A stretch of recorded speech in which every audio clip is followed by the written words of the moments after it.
100 ஆண்டுகளாக எங்களை எங்கெங்கேயோ இருந்தவங்களை பிரிச்சுட்டு போய் மேலே வச்சிங்கல்ல, இன்னைக்கு எங்களுக்கு ஊராயிருச்சுல்ல, திருப்பி எங்களை பிரிச்சு பிரிச்சு பிரிச்சு அகதிகளாக கதறணும், கண்ணீர் வடித்தோம். எங்களுக்கெல்லாம் ஓட்டே கிடையாது. இந்த தமிழ்நாட்டில் ஓட்டு உரிமையை பறிக்கப்பட்டது எங்கள் மாஞ்சோலைக்கு தான். எங்களுக்குள் யார் செத்தாலும் ஒரே கள்ளிக்காடு, எங்களுக்குள் சாதி மறுப்பு திருமணம் நடந்தும் ஒரு ஆணவ கொலை கூட இல்லாத இன்னைக்கு தமிழ்நாடு அரசு ஆணவ கொலைக்கு தனி சட்டம் இயற்றுவதை குறித்து விவாதிச்சுக்கிட்டு இருக்கு. இந்த நேரத்தில் கல்வியறிவே குறைந்து போன எங்க மக்கள் 60 ஆண்டுகளாக சாதி மறுப்பு திருமணத்துல பண்ணவங்க.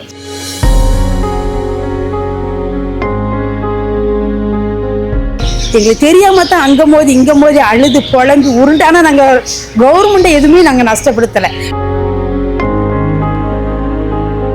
வரி பாக்கியே 4500 கோடினா அவர்கள் எவ்வளவு ரூபாய்க்கு எவ்வளவு கோடிக்கணக்கான லாபம் ஈட்டிருப்பாங்க. இதுவெல்லாம் எங்கள் மக்களுடைய ரத்தமும் வியர்வையும் சேர்ந்தது. எங்களை எப்படி எங்களை அராஜகம் படுத்தணுமோ, எப்படி எங்களை மிரட்டணுமோ அப்படிலாம் எங்களை மிரட்டி எங்களை நடுத்தருவில் கொண்டு விட்டுட்டாங்க. கரண்ட் கிடையாது, பஸ்ஸு கிடையாது, டவரு கிடையாது, கடை சாப்பாட்டுக்கே வழி இல்ல. 8 மாசம் ரேஷனே நிப்பாட்டாங்க. இது எல்லாமே நீங்க இந்த போராட்டம் பண்ண ஆரம்பிச்சதுல இருந்து தான். ஆமா.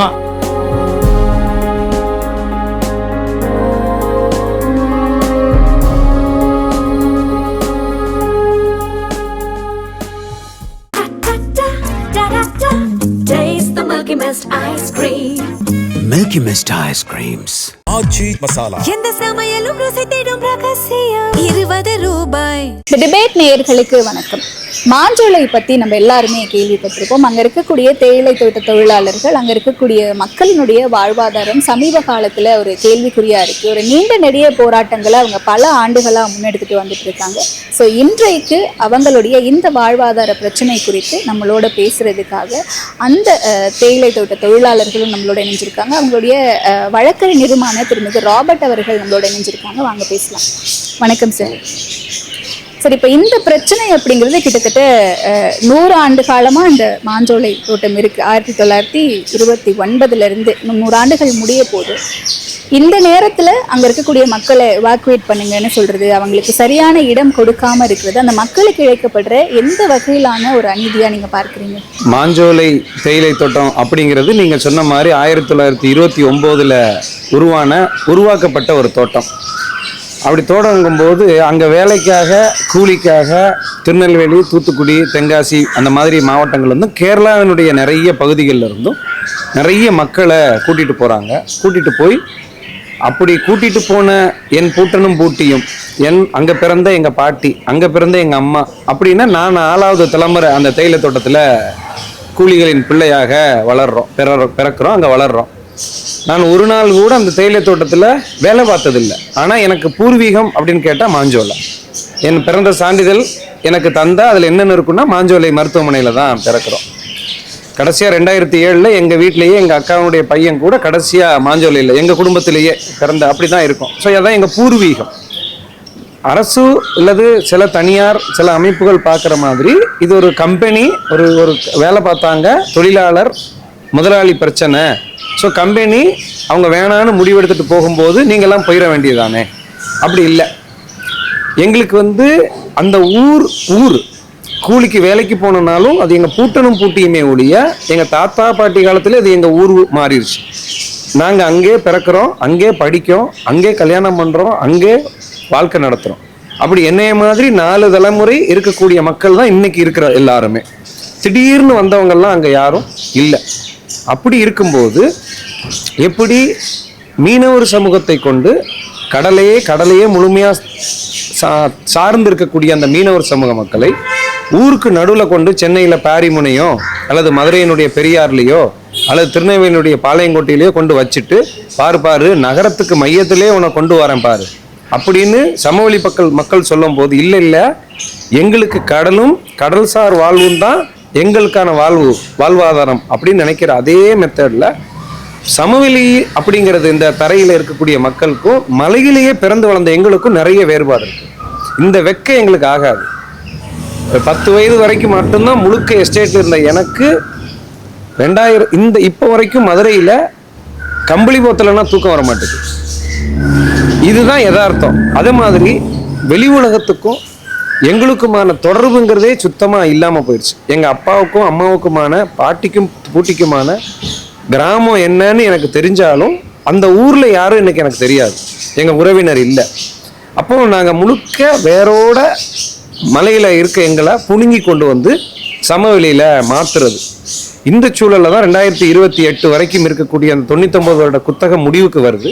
அதற்கு 4 ஆண்டுக்கு முன்னாடியே அங்கே இருக்கக்கூடிய பாம்பே பர்மா ட்ரேடிங் கார்பரேஷன் அப்படிங்கிற கம்பெனி நாங்கள் இங்கேருந்து முடிச்சுட்டு போகிறோம், இந்த யூனிட்டை க்ளோஸ் பண்ண போகிறோம் அப்படிங்கிற சூழலில் 45 நாள் கெடு கொடுத்து 2024 ஜூனில் எங்களை வெளியேற்ற சொல்கிறோம். புடதையை பிடிச்சி தள்ளுதாங்க, போயிரு அப்படின்னு. 45 நாளில் 100 ஆண்டு வாழ்க்கையை விட்டுட்டு எங்களை எந்த இதுவும் இல்லை, எங்கே போவோம் அப்படிங்கிற நிலைமை கூட இல்லாத சூழல்ல. அப்போ வேற வழி இல்லாமல் அரசியல் கட்சி அதிகாரிகள் எல்லாரையும் பார்த்துட்டு மதுரை உயர்நீதிமன்ற கிளையை நாடணும். ஒரு 5 வழக்கு போடுறோம்.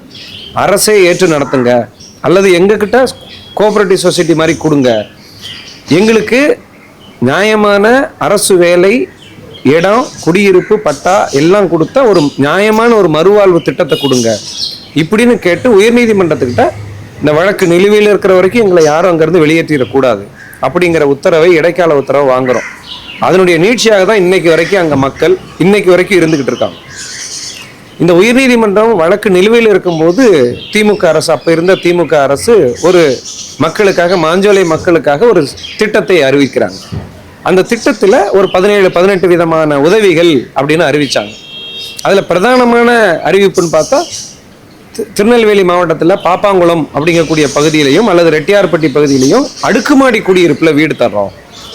அடுத்தது, நீங்கள் விரும்புகிற இடத்தில் 3 சென்ட் நிலம் கலைஞர் கனவு இல்லத்தின் அடிப்படையில் தர்றோம் இப்படின்னு அறிவிச்சாங்க. அப்புறம் மீதி ஆடு, கோழி, மாடு வளர்ப்பதற்கு ஊக்கத்தொகை, திறன் வளர்ப்பு, தையல் மாதிரியான பயிற்சி தர்றோம், உங்களுக்கு மானியத்தில் கடன் தரோம், தாட்கோல தரோம், இப்படி நிறைய ஸ்கீம் அறிவிச்சாங்க. இப்போ என்னன்னா, இதை அறிவிச்சு நிர்பந்தத்தில், அரசு அதிகாரிகளுடைய கட்டாயத்தில் இதுவும் உனக்கு கிடைக்காம போயிடும் அப்படிங்கிற நிர்பந்தத்தில் வாங்கினவங்க 90 பேர். மொத்தம் 520 குடும்பம் கடைசியாக வேலை பார்த்தவங்க. அதில் 90 பேர் வாங்கிட்டாங்க. 60 பேர் என்ன பண்ணிட்டாங்கன்னா அந்த 3 சென்ட் நிலம் வாங்கி கிராமத்தில் போயிட்டாங்க. இப்போ இந்த ஸ்கீம் ஏன் எங்களுக்கு சிக்கல் அப்படிங்கிற பார்வையில் பார்த்தீங்கன்னா, ஆடு, கோழி, மாடெல்லாம் வாங்கி கொண்டு அடுக்குமாடி குடியிருப்பில் வீடை வாங்கிக்கிட்டு அதை எங்கே கொண்டு கட்டுவோம், இதை எப்படி அடுத்து கொண்டு போவோம், எங்கள் வாழ்வு உரிமைங்கிற கேள்வி வருது. ஒன்று, மேலே எஸ்டேட்டில் பார்த்தீங்கன்னா எல்லா சாதியும் இருக்கும், எல்லா மதமும் இருக்கும், மலையாளமும் தமிழும் மொழியும் இருக்கும். ஏறக்குறைய ஒரு 500-600 சாதி மறுப்பு திருமணம் எங்கள் ஊரில் நடந்திருக்கு. இந்த எஸ்டேட்டில் இந்த 100 ஆண்டுகளில் நடந்திருக்கு. ஒரு ஆணவ படுகொலை கூட எங்கள் ஊரில் நடந்ததில்லை. யார் செத்தாலும் ஒரே கள்ளிக்காடு, ஒரே சுடுகாட்டில் தான் இன்னைக்கு வரைக்கும், கடைசி நாள் வரைக்கும் புதைச்சிக்கிட்டு இருக்காங்க. மதம் கடந்து, மொழி கடந்து அங்கே உள்ள மத வழிபாட்டு தலங்களையும் கொண்டாட்டங்களையும் கொண்டாடி திளைத்த ஊர். எல்லாரும் எங்களுக்கு அங்கே அத்தை மாமா தான், அப்படி தான் இருப்போம்.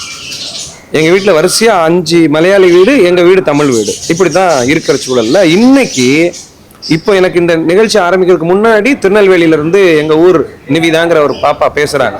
அண்ணே, அடுக்குமாடி குடியிருப்பில் நாங்கள்லாம் வீடு வாங்கிட்டோம், அங்கே தான் குடியிருக்கிறோம், 750 ரூபாய் மாதந்தோறும் பராமரிப்பு தொகைங்கிற பேரில் எங்கிட்ட கேட்குறாங்க. எங்களுக்கு, எங்கள் அம்மாவுக்கு 3000 ரூபாய் இந்த கம்பெனியில் வேலை பார்த்ததுனால பென்ஷன் வந்துக்கிட்டு இருக்கு. இதை தாண்டி எங்களுக்குன்னு பணம் இல்லை. பென்ஷன் வர்றதுனால மகளிர் உரிமை தொகை எங்களுக்கு இல்லை. இப்போ மாதந்தோறும் 750 ரூபாய் இதில் கட்டணும் பராமரிப்பு தொகைன்னா நாங்கள் எங்கே போகிறது, எங்களுக்கு என்ன பண்ண முடியும்? நாங்கள் இதை எப்போ யோசித்தோன்னா அறிவித்த உடனே சொன்னோம் எங்களால் முடியாதுன்னு. இன்னைக்கு வேற வழி இல்லாமல் அந்த மக்கள், அந்த 90 குடும்பமும் இப்போ என்ன ஆரம்பிச்சிருக்காங்கன்னா, அதில் ஏறக்குறைய 35 குடும்பம் குடியேறி இருக்காங்க, மீதி யாரும் குடியேறல. இந்த 750 ரூபா கொடுக்க முடியாமல் இருக்கிறது தான் யதார்த்தம்.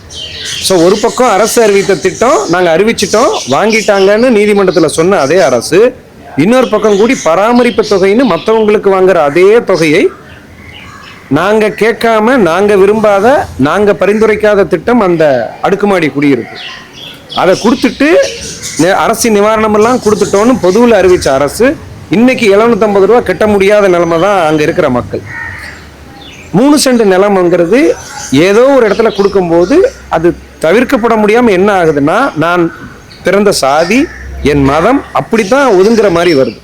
சாதி கடந்து வாழ்ந்த எங்களுக்கு, சாதி இல்லாத 60 ஆண்டுகளாக இருந்த எங்களுக்கு மீண்டும் சாதியாக எங்களை பிரிக்கிற வேலை தான் நடக்குது. அதனால நாங்கள் நீதிமன்றத்தில் என்ன வச்சோம் அப்படின்னா, உச்ச நீதிமன்றத்தில் வழக்கு போடுறோம். அமுதா, ஜான் கென்னடி, சந்திரா அப்படிங்கிற 3 தொழிலாளி ஊருக்காக போடுறாங்க.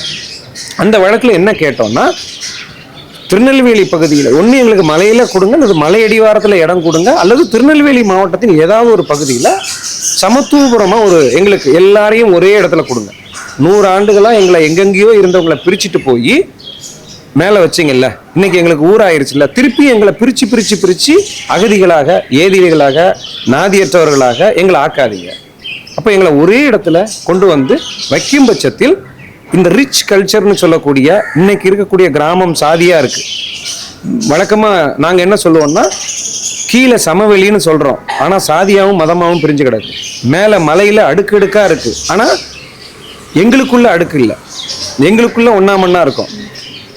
ஆனால் திருப்பியும் சொல்றது, உறுதியாக சொல்றது, எங்களுக்குள் யார் செத்தாலும் ஒரே கள்ளிக்காடு, எங்களுக்குள் சாதி மறுப்பு திருமணம் நடந்தும் ஒரு ஆணவ கொலை கூட இல்லாத, இன்னைக்கு தமிழ்நாடு அரசு ஆணவ கொலைக்கு சட்டம், தனி சட்டம் இயற்றுவதை குறித்து விவாதிச்சுக்கிட்டு இருக்கு. இந்த நேரத்தில் கல்வியறிவே குறைந்து போன எங்கள் மக்கள் 60 ஆண்டுகளாக சாதி மறுப்பு திருமணத்தில் பண்ணவங்க. எங்களை சாதியாக பிரிக்காதீங்க, எங்களை கூறு போடாதீங்க. அப்போ ஒரே இடத்தில் பெரியார் நினைவு சமத்துவபுரம் இந்த அரசு அறிவித்த மாதிரி கொடுக்கறது. வனப்பகுதிகளிலிருந்து வெளியேற்றப்படக்கூடிய மக்களுக்கு கேம்பான்னு ஒரு ஸ்கீமே இருக்குது நம்மக்கிட்ட, மாநில அரசுகிட்டையும் ஒன்றிய அரசுகிட்டையும். அந்த ஸ்கீமில் இருக்கக்கூடிய தொகை ஏற்கனவே இதே மாதிரி தெங்குமரகடாங்கிற பகுதியில் 15 லட்சம் ரூபாய் இதே மாதிரி அறிவிச்சிருக்காங்க உயர்நீதிமன்றத்தோட தீர்ப்பை. அந்த தொகையை எங்களுக்கு 15 லட்சம் அன்னைக்கு கொடுத்த மாதிரி எங்களுக்கு 25 லட்சம் ரூபாயாக அந்த இழப்பீடை கொடுங்க. யாருக்கு இதெல்லாம்னா, பிறந்து வளர்ந்து 100 ஆண்டு அங்கே இருந்தவங்களுக்கு இல்லை, கடைசி நாள் 520 தொழிலாளிக்கு மட்டும் கொடுங்க. அடுத்தது இப்போ எங்களுக்கு தெரிய வந்திருக்கிறது என்னன்னா, இந்த உச்சநீதிமன்ற தீர்ப்பில் அங்கே இருக்கக்கூடிய கம்பெனி, அந்த பிபிடிசி கம்பெனி அரசுக்கு செலுத்த வேண்டிய வரி பாக்கி மட்டும் 4650 கோடி ரூபாய். 4650 கோடி ரூபாய் அரசுக்கு வரி பாக்கி செலுத்தணும் அந்த பிபிடிசி கம்பெனி. அதை உடனடியாக வசூலிக்க மாநில அரசு பண்ணணும்னு இப்போ உச்சநீதிமன்றம் சொல்லியிருக்காங்க. வரி பாக்கியே 4500 கோடினா அவர்கள் எவ்வளவு கோடிக்கணக்கான லாபம் ஈட்டிருப்பாங்க. இதுவெல்லாம் எங்கள் மக்களுடைய ரத்தமும் வியர்வையும் சேர்ந்தது. வழக்கமாக வேர்வை சிந்தி பண்ணோம், ரத்தம் சிந்தி உழைச்சோன்னு சொல்லுவோம். அது அப்படியே பொருந்துறது யாருக்குன்னா, தேயிலை தோட்ட மக்களுக்கு தான். ஏன்னா ரத்தம் அட்டை மூலமாக அட்டை கடிச்சு ரத்தத்தை கொடுத்து, ஸோ எங்களுக்கு, எங்கள் மக்களுக்கு அதில் ஒரு பங்கு வேணும். குறைந்தபட்சம் 2 விழுக்காடாவது பங்கு. அந்த 4500 கோடி ரூபாயில் அது திருப்பியும் அந்த காடை வளர்ப்பதுக்கு தான் போகுது. பட் அது பர்டிகுலராக மாஞ்சோலை கம்பெனிக்கிட்ட இருந்து போகுது, அந்த கம்பெனியுடைய லாபத்திலிருந்து போகுது. அந்த லாபம் ஈட்டுவதற்கு ரத்தத்தையும் வேர்வையும் உயிரையும் கொடுத்த எங்கள் மக்களுக்கு குறைந்தபட்சம் 2 விழுக்காடு, அந்த 4600 கோடியில் 2 விழுக்காடை ஒதுக்கி அந்த மக்களுக்கான தனி இழப்பீடாக, அதை பங்கு ஷேரை தான் கேட்குறோம், பங்காக கொடுங்க. அடுத்தது எங்களுக்கு 2 ஏக்கர் நிலம் சமவெளி பகுதியில் கொடுங்க. அடுத்தது மலையில் இன்னும் எங்களுடைய வழிபாட்டு தலமெல்லாம் இருக்குது. கருப்பசாமி கோயிலும், முனியசாமி கோயிலும், வனப்பேச்சியம்மன் கோயிலும், கிறிஸ்தவ ஆலயங்களும், மசூதிகளும் இன்னும் மேலே இருக்குது. அதை பாதுகாத்து வைங்க. ஆண்டுக்கு 2 முறை அந்த வழிபாட்டு தலத்துக்கு போகிறதுக்கும், அங்கே இருக்கக்கூடிய எங்கள் மூதாதையர்கள் கல்லறைக்கு போயிட்டு வருவதற்குமான வாய்ப்பை உருவாக்குங்க. இவ்வளவுதான் எங்களுடைய கோரிக்கை. இதை இப்போ என்னென்னா, உச்சநீதிமன்றம் இந்த வழக்கெல்லாம் பார்த்துட்டு, புலிகள் சரணாலயத்துடைய வழக்காக மொத்தமாக பார்த்துட்டு என்ன சொல்லியிருக்காங்கன்னா, மாஞ்சோலையில் இருக்கக்கூடிய கட்டிடங்கள், கம்பெனியினுடைய மற்ற பொருட்கள், குடியிருப்புகள், இதையெல்லாம் தொடர்ந்து தக்க வைக்க போறீங்களா, அல்லது இடப்பெயர்வு பண்ண போறீங்களா, அல்லது மறு வாழ்வு கொடுக்க போறீங்களா, அல்லது அதெல்லாம் அழிக்க போறீங்களா அப்படின்னு மாநில அரசு இன்னும் 1 மாத காலத்திற்குள் ஒரு திட்டம் போட்டு எங்கள்கிட்ட சமர்ப்பிக்கணும் அப்படின்னு கவர்மெண்ட்டுக்கு, தமிழ்நாடு அரசுக்கு ஒரு ஒரு நிபந்தனை விதிச்சிருக்காங்க, ஒரு அறிவுரை கொடுத்துருக்காங்க, ஒரு டைரக்ஷன் இருக்கு. இந்த தீர்ப்பு தேதி 29/5/26. ஸோ 29/5 1 மாத காலத்திற்குள் மாநில அரசு இதை முடிவெடுத்தாகணும். என்னென்ன மாதிரி மறுவாழ்வு கொடுக்க போறீங்க. மறுவாழ்வு கொடுக்காம வெளியேற்றக்கூடாதுன்னு சொல்லியிருக்காங்க. அந்த மறுவாழ்வு எப்படி கொடுக்க போறீங்க, அந்த அதுக்கான காலக்கெடு என்ன, இலக்கு என்ன, அது என்னென்ன மாதிரி அப்படிங்கிறத வந்து எங்கள்கிட்ட அறிக்கையாக கொடுக்கணும். ஸோ இப்போ மாநில அரசுக்கு 2 நிபந்தனை. ஒன்று 4500 கோடி ரூபாயை வசூலி, அப்படி ஒன்றும் மக்களுக்கான மறுவாழ்வு குறித்தும் மாநில அரசு உடனடியாக அறிவிப்பு கொடுக்கணும். திடீர்னு கொண்டு வந்து நாளைக்கு அந்த 30 நாள் முடிஞ்சிருச்சுன்னு எங்களை கழுத்தை பிடிச்சி திருப்பியும் அரசு வந்து பண்ணிடக்கூடாது அப்படிங்கிறதுக்காக மாஞ்சோலையில் அந்த பிபிடிசி கம்பெனி கிட்ட இருந்த 8300 ஏக்கரில் 8100 ஏக்கரை அரசு எடுத்துட்டாங்க. இப்போ அங்கே இருக்கிறது வெறும் 211 ஏக்கர் தான் அரசு கையகப்படுத்தாத பகுதி. அந்த 211 ஏக்கரில் தான் நாங்கள் இருந்துகிட்டு இருக்கோம்.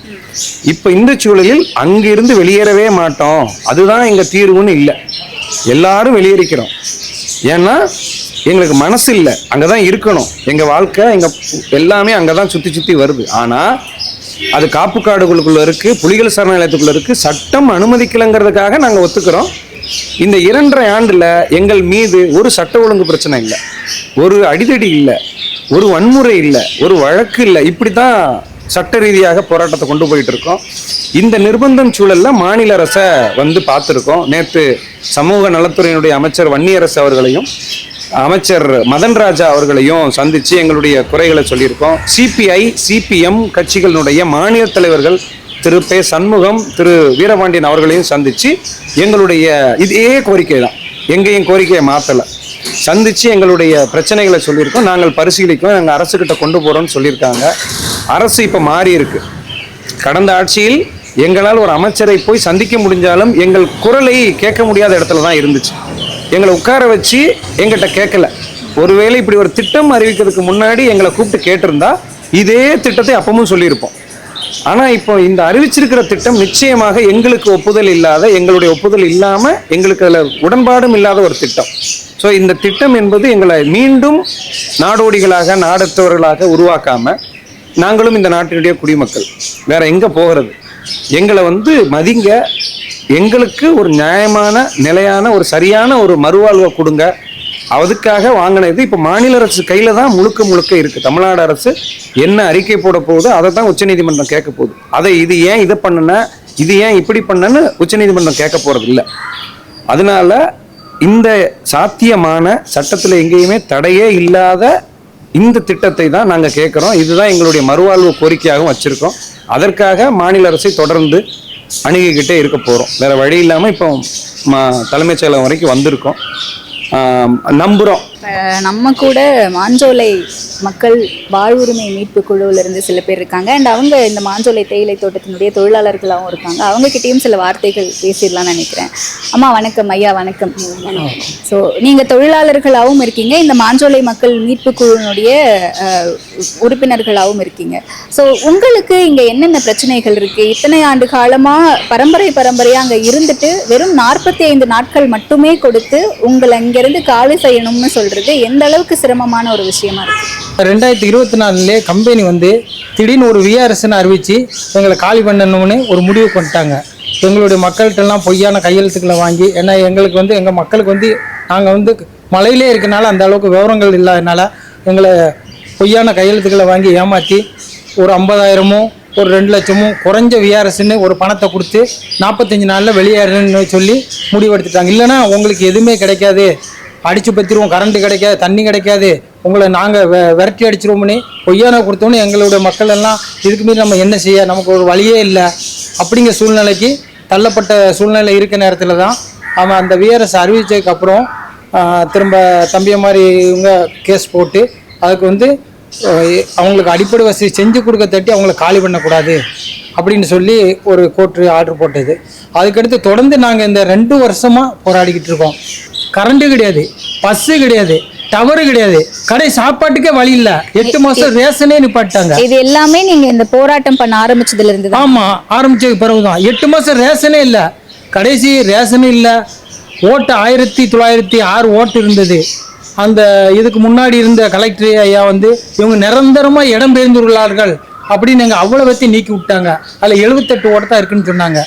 அதுக்கடுத்து நாங்கள் பல முறை போராடி, ஏயா நாங்கள் வந்து அங்கே தான் இருக்கோம் எஸ்டேட்டில், நாங்கள் 45 கிலோமீட்டருக்குள்ளனா எங்களுக்கு வந்து வேறு பக்கத்தில் ஒரு எஸ்டேட்டோ எதுவும் கிடையாது, சாப்பாட்டுக்கு வழி இல்லை. நாங்கள் என்ன செய்வோம்னா சமதளத்தில் வந்து வேலை பார்ப்போம். 10 நாள் வேலை பார்ப்போம், அங்கே போய் 2 நாள் இருப்போம். அதில் 10 நாள் வேலை பார்த்து திரும்ப போனோன்னு அவங்க வேலை கொடுக்க மாட்டாங்க. திரும்ப இன்னொரு ஊருக்கு போவோம், அங்கே போய் வேலை பார்ப்போம். அங்கே 4 நாள் பார்ப்போம், ஓ வேலை சரியில்லை, நீ எஸ்டேட் மாதிரி இங்கே வந்து வேலையெல்லாம் செய்ய முடியாது, இந்த வேலை உனக்கு சரியில்லை இல்லைன்றவாங்க. திரும்ப போய் கெஞ்சுவோம். அப்படியே கெஞ்சி கெஞ்சி கெஞ்சி பார்க்கல, கடைசி நிரந்தரமான அட்ரஸுக்காக நாங்கள் எந்த அட்ரஸ் கொடுக்க, எங்கள் அட்ரஸு எஸ்டேட்டு தான். பயங்கரமான நெருக்கடி, கிட்டத்தட்ட 2 வருஷம் போராடிக்கிட்டு இருக்கோம். இப்படி நாங்கள் இன்ன வரை வாழ்ந்துக்கிட்டு இருக்கோம். ஆனால் கடைசி நேரத்துலையும் கூட எங்களுக்கு கலெக்டர் மூலிமா பேச்சு எப்படியாவது எங்களை இறக்கணும்னு முழு முயற்சி பண்ணாங்க. ஆனால் எங்களுடைய மக்கள் நாங்கள் என்ன நினச்சோம்னா, கண்டிப்பாக இன்னொரு ஆட்சி வரும், அந்த ஆட்சி வரையில் எங்களுக்கு ஒரு நல்ல முடிவு கிடைக்கும்னு நாங்கள் எதிர்பார்த்துட்டு இருந்தோம். கடைசி அந்த ஓட்டு விஷயத்துலையும் கூட ஒரு போராடி திரும்ப 297 ஓட்டு கொடுத்தாங்க வேங்கணும். அந்த 297 ஓட்டு கொடுத்ததுக்கப்புறம் நாங்கள் ஓட்டு போட போனோம். அப்படி போய் நாங்கள் நிரந்தரமாக அங்கே இருக்கல இல்லைன்னு சொல்லி எங்களை பயங்கரமாக நெருக்கடி கொடுத்த சூழ்நிலையிலும் கூட நாங்கள் இப்போ வந்து இங்கே அமைச்சர்களை சந்தித்தோம்.